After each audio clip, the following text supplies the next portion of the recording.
Et bonjour à tous et à toutes, j'espère sincèrement que vous allez bien. On se retrouve aujourd'hui pour un nouvel épisode de Journal d'un futur libraire. Et aujourd'hui au programme on va faire un gros bilan de mes 2 années passées à l'IUT de Tourcoing. C'est parti!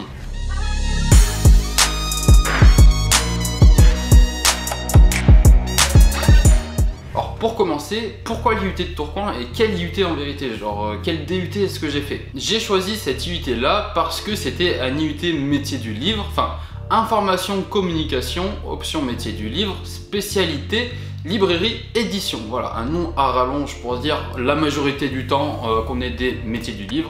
Encore plus abrégé, on dit des MELI. Voilà, on était dans la classe MELI 1 puis MELI 2. Pourquoi cette formation? Car c'est l'une des plus connues et l'une des plus reconnues pour pouvoir faire le métier que je souhaite faire plus tard, à savoir libraire. Il y a d'autres formations qui existent, mais on va pas rentrer dans ce sujet-là aujourd'hui. Ça peut faire l'objet d'une autre vidéo si jamais ça vous intéresse vraiment. Mon projet professionnel, pour ceux qui ne le savaient pas, pour ceux qui ont découvert la chaîne très récemment ou sur cette vidéo, c'est de pouvoir ouvrir ma propre librairie spécialisée manga.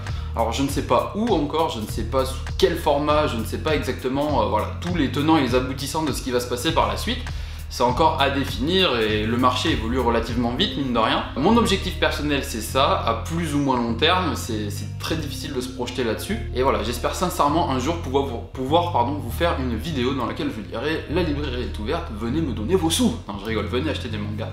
Venez propager de la culture. Et du coup voilà, le projet final qui est de faire une librairie explique le pourquoi est-ce que j'ai choisi cette IUT là, et ça explique aussi pourquoi est-ce que j'ai créé cette chaîne YouTube, puisque à la base cette chaîne YouTube a été créée pour pouvoir me servir de CV géant, lettre de motivation géante, pour être accepté justement dans les écoles, parce que j'avais fait une demande une année avant de rentrer à Tourcoing, j'avais été refusé.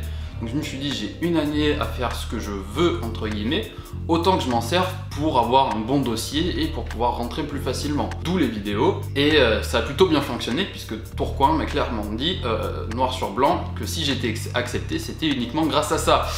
Ça met un petit peu la pression aussi, on se sent peut-être pas trop légitime à être là au début, mais au final ça s'est bien passé. La série de vidéos Journal d'un futur libraire, elle est là pour vous retracer du coup tout le parcours depuis le jour 1 à Tourcoing jusqu'à l'ouverture de la librairie, voir vraiment tout le parcours qu'il peut y avoir pour quelqu'un qui souhaite se lancer dans ce milieu-là. Après, c'est pas parce que c'est mon parcours que ce sera le parcours de tout le monde. Voilà, chacun a ses parcours souvent très atypiques, donc si jamais vous n'arrivez pas à rentrer en IUT de Tourcoing, perdez pas espoir, c'est pas pour autant que vous ferez jamais libraire. Les cours en soi, c'était essentiellement tourné autour du livre et autour de la communication. Bah c'est, voilà, hein, sans vous vous en doutez, IUT Infocom, donc énormément de communication et de matière générale avec, avec d'autres spécialités de l'infocom, et du coup des matières plus spécialisées dans l'option métier du livre. Voilà, c'est tout à fait normal. Donc on a pu voir la chaîne du livre, l'histoire du livre, les différents maillons un petit peu qui composent cet univers là, les différentes lois qui peuvent la régir également. Donc c'était au final super intéressant. Alors on va passer à la deuxième partie, c'est des parties plus ou moins officielles, qui est le bilan de mes 2 années de cours. Moi personnellement j'avais pas mal d'inquiétudes étant donné que j'avais passé 1 an hors de l'école et que j'avais arrêté à la fin du premier semestre, enfin au milieu du 2e semestre. La formation que je faisais avant, du coup j'avais passé quand même 1 an et demi à ne pas aller en cours, et 1 an et demi sans aller en cours, ça fait bizarre quand on reprend quand même, mine de rien. Déjà ça fait bizarre quand on reprend en septembre après avoir passé 2 mois d'été. Alors après 1 an et demi, je vous explique pas le bazar. Donc moi j'avais un petit peu peur, et je vous avoue qu'au début quand même mes craintes étaient fondées, puisque ça a été quand même compliqué de se mettre en route. Voilà, mon premier semestre a été moyen. Voilà, il n'était pas bon, il n'était pas mauvais, il était moyen. J'ai fini avec 11,08 ou un truc dans le genre, enfin un petit peu plus de la moyenne quoi. Et j'avais vraiment du mal à me mettre au travail également. Ça a été, sur ce plan-là, ça a été tendu. Et j'avais pas conscience non plus de ce qui m'attendait véritablement quand je suis arrivé. Au final, avec le temps, j'ai réussi à me mettre de plus en plus au travail et à m'investir de plus en plus dans cette formation-là.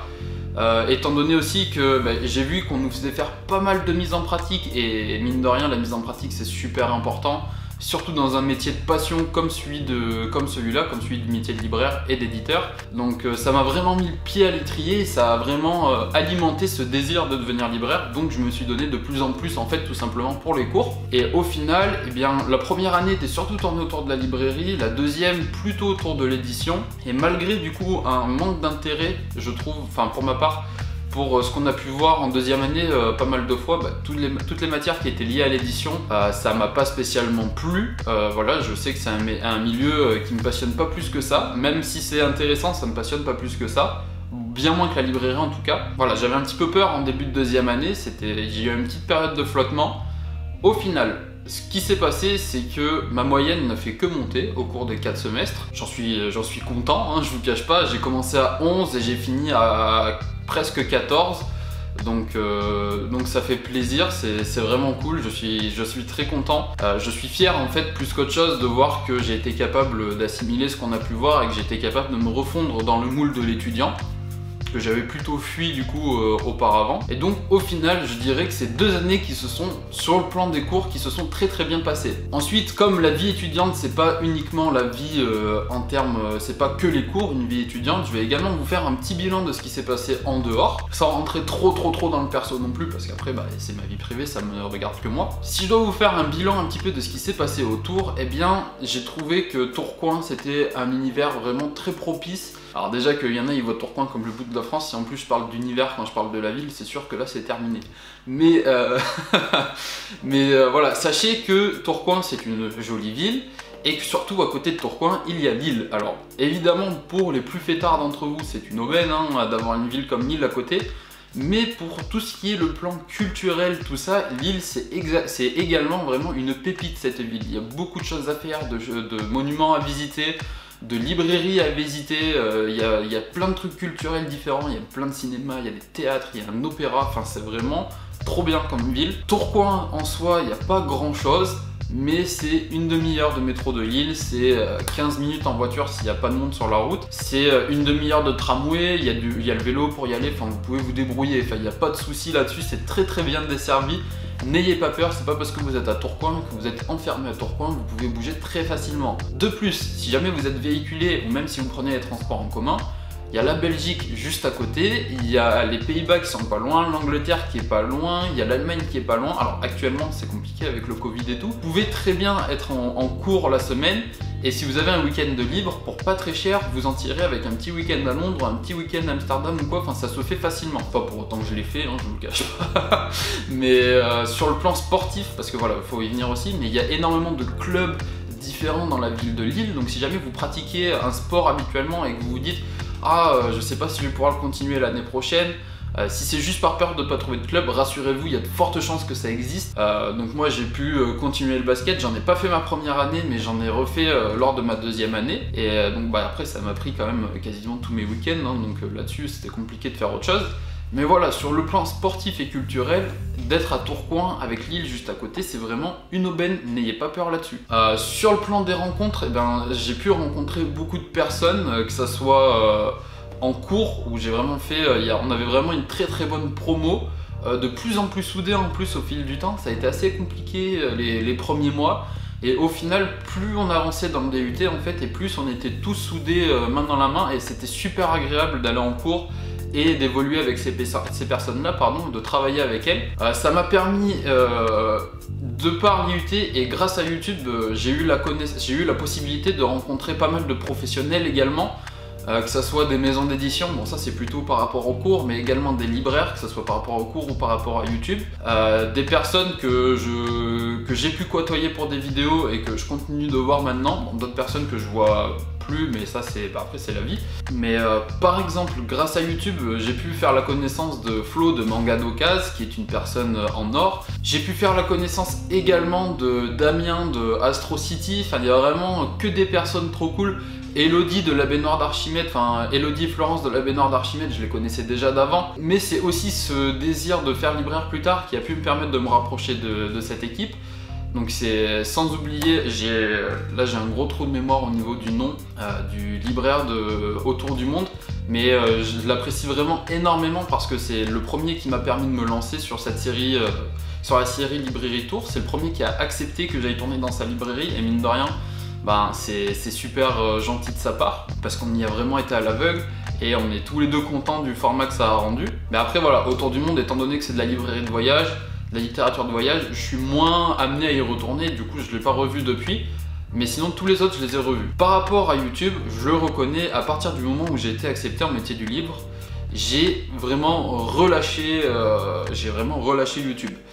Je m'étais vraiment mis la pression, sachez que vraiment je m'étais mis une pression colossale lors de ma première année sur YouTube, en fait, jusqu'à que je sois accepté, parce que pour moi, en fait, ça allait passer par là, et si je faisais n'importe quoi sur YouTube, bah, j'allais pas être pris. Et si je faisais correctement sur YouTube les choses, bah, je serais pris.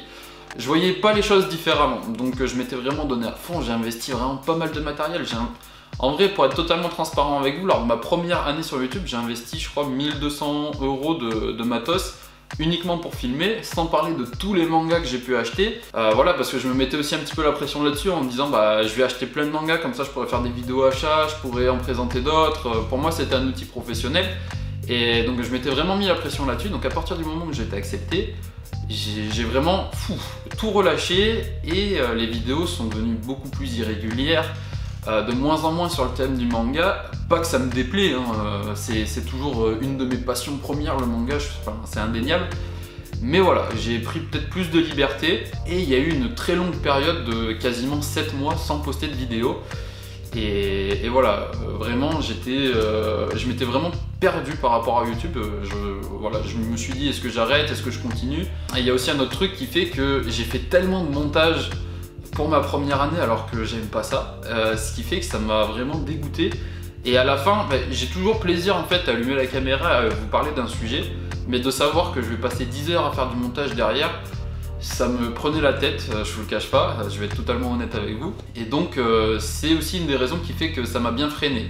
Alors après, on est d'accord aussi qu'on ne peut pas avoir le beurre et l'argent du beurre. À un moment donné, si on veut faire des vidéos, il faut faire ce qu'on n'aime pas faire dans des vidéos. Mais voilà, il y a plein de choses qui ont fait que j'ai beaucoup freiné YouTube. Mais maintenant, j'essaye, c'est dur hein, quand même mine de rien, de reprendre un rythme plutôt régulier, mais j'essaye de plus en plus de reprendre un rythme régulier, de vous parler de manga fréquemment. J'ai repris les sorties de la semaine aussi. Ça m'avait aussi mis un gros coup d'arrêt de devoir arrêter les sorties de la semaine. Je pense sincèrement si j'avais pu les continuer direct après avoir terminé avec Bulle de Papier, probablement que j'aurais pas fait une aussi grosse pause sur YouTube et que j'aurais continué rien que pour ça. Ça c'est ce que je me dis pour me chercher des excuses, parce que la vérité c'est que rien que les sorties de la semaine devenaient de plus en plus irrégulières déjà à l'époque.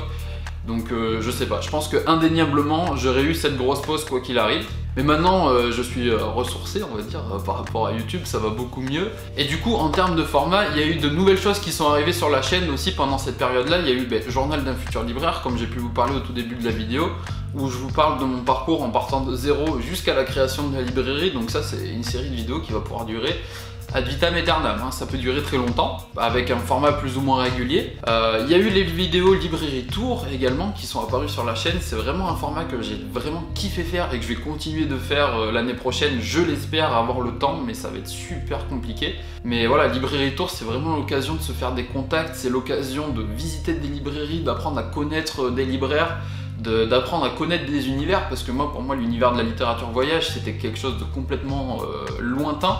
Le comics un petit peu moins, mais c'était quand même quelque chose que je maîtrisais pas non plus, donc c'est vraiment super cool d'avoir pu discuter avec ces professionnels là qui ont tous un point commun, c'est qu'ils sont vraiment passionnés par ce qu'ils font, et ça change tout. Quand vous parlez avec un professionnel qui est passionné par ce qu'il fait, vous avez vraiment envie de le suivre et de faire pareil derrière en fait. Il y a eu également des vidéos interviews d'étudiants, donc des personnes de ma classe. Alors il y en a d'autres qui ont été tournés mais qui sont jamais sortis parce que je les ai pas fait sur le moment et après je les ai pas fait sur le moment et après on a changé d'année tout simplement, et du coup on parlait de cours de la première année alors qu'on était en deuxième année. Je savais pas si c'était toujours pertinent. Dans tous les cas, je remercie sincèrement tous les camarades qui ont accepté de participer. Enfin, tout le monde avait accepté de participer, mais j'avais pas eu l'occasion de filmer tout le monde encore. Même les personnes les plus timides, hein, je pense... y en a qui sont pas sortis, donc vous les avez pas vus encore, mais dans ce qui est sorti, je pense à Henri et à Alice. Enfin, ça a été super cool parce que je vous assure que s'il y avait des personnes que je pensais pas avoir, c'était eux. Et au final, ils ont un parcours super intéressant et c'était grave cool d'avoir pu les avoir. Donc un grand merci à eux encore une fois. Et voilà, pour ce qui est du bilan perso, je pense qu'on a à peu près fait le tour. Ça m'a permis, la vie seule, on va dire. Enfin, quand je dis seule, c'est loin des parents, dans son propre appartement. Ça fait mûrir, ça fait changer quand même pas mal de choses. Donc sur ce plan-là, ça a été aussi bénéfique. Pour ma part, je m'entendais déjà bien avec mes parents, mais En fait, au final, il reste que le positif. Toutes les embrouilles qu'on peut avoir au quotidien en vivant avec ses parents, bah, moi personnellement, je les ai plus. Voilà, je suis toujours content de les voir, ils sont toujours contents de me voir, on est content de s'appeler. Donc, même sur ce plan-là, ça a été extrêmement bénéfique pour la famille, j'ai envie de dire. Parce que bah voilà, c'est que du bonheur en fait maintenant. Donc voilà, sur le bilan des cours et perso, c'est du tout bon. Maintenant, je vais parler vite fait de faire un bilan professionnel. Alors voilà, j'avance dans... c'est aussi positif hein, dans le bilan professionnel.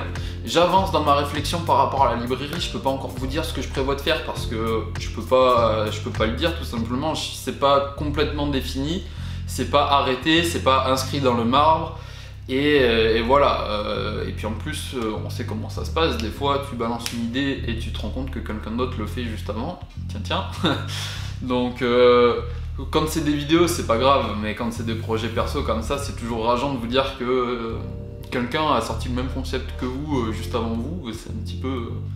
bah, ça peut faire foirer une carrière professionnelle tout simplement. Mais sinon, sur le plan professionnel, je souhaite toujours devenir libraire, ça, il n'y a pas de souci là-dessus, toujours spécialisé dans le manga. Bah, l'avantage des cours que j'ai pu avoir, c'est que j'ai un petit peu moins peur de travailler dans d'autres secteurs, comme la bande dessinée, comme le comics ou la littérature, c'est encore un petit peu tendu quand même. J'ai pu lire d'autres œuvres, mais je reste quand même très limité dans ce domaine-là au final. Mais quand même, ça m'a permis de découvrir des univers et je suis un peu moins perdu et un petit peu moins effrayé à l'idée de toucher des livres autres que des mangas. On va parler un petit peu de la suite. J'ai pas parlé d'eux dans la catégorie rencontre, mais c'est quand même super important que je vous en parle. C'est la librairie BD plus Café, puisque j'ai été censé faire un stage avec eux au moment du Covid, hein, du coup ça s'est pas fait. Mais en fait de cette discussion est né un partenariat qui me permet de vous refaire les sorties de la semaine et de vous présenter des nouveautés très fréquemment. Donc rien que là-dessus déjà je leur suis super reconnaissant, sincèrement. Mais ce qui va se passer aussi, c'est que l'année prochaine je vais être en alternance chez eux. J'ai été pris en alternance à BD plus Café. Et c'est trop bien, je suis vraiment trop content, je suis trop heureux de la tournure que prennent les événements. C'est une des seules librairies, je crois que... non, il y a deux librairies spécialisées BD, manga, comics à Lille. Il y a eux et le Bazar du Bizarre, je crois. Je compte pas tout ce qui est Furet du Nord et tout parce que c'est une catégorie différente. Et puis c'est surtout la seule librairie BD, manga, comics à avoir un café, enfin un bar qui lui est affilié.